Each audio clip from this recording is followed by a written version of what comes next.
పవన్ కళ్యాణ్ గారు ఆయన మీద ప్రొఫెసర్ నాగేశ్వరరావు గారు ఒక మాట మాట్లాడారు. అట్లనే నిన్న మన పాశం యాదగిరి అన్న ఒక మాట మాట్లాడంగానే ఇక్కడ వాళ్ళ ఏజెంట్ ఉన్నాడు కాబట్టి ఆంధ్ర పోలీసు వాళ్ళు మా మేధావులు ఇంటికి వస్తారు. ఇట్లా చేస్తే మాత్రం ఊరుకోం, క్వశ్చనే లేదు.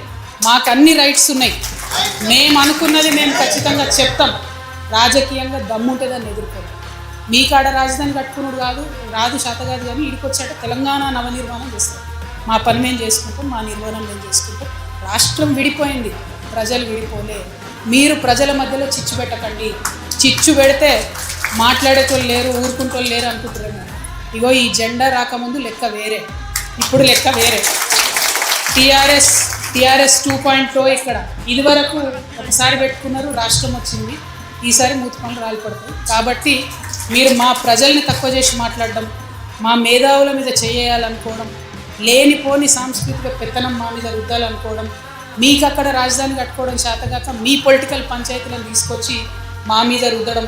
ముందు మీ రాజధాని కట్టుకోండి. మా జిహెచ్ఎంసీ ఎన్నికలలో పోటీ చేసే విషయం మీరు మళ్ళీ ఆలోచించండి. మా జిహెచ్ఎంసీలో ఇక్కడ సెటిల్ అయ్యి ఇక్కడ ఉన్నటువంటి ఆంధ్ర బిడ్డలు మా వాళ్ళు. గత 12 ఏళ్ళుగా వాళ్ళని మేము కడుపులో పెట్టుకొని కాపాడుకున్నాం. ఇంకా ఎన్ని ఏళ్ళైనా అట్లనే కాపాడుకుంటాం. తెలంగాణ వాళ్ళం ఎవరిని ఇబ్బంది పెట్టేటోళ్ళం కాదు. చుట్టపు చూపుగా వచ్చినా, ఇంటికి వచ్చినా వాళ్ళు మన దగ్గరే ఉన్నారు, మన దగ్గరే సెటిల్ అయింది. వాళ్ళతో ఇబ్బంది లేదు. రాజకీయంగా పెత్తనం చేస్తాం, సెక్రటేరియట్లో ఏలు పెడతాం, మీ విధానాలలో ఏలు పెడతాం, మీ నీళ్లు దోసుకుంటామంటే మాత్రం ఊరుకునేది ఉండదు.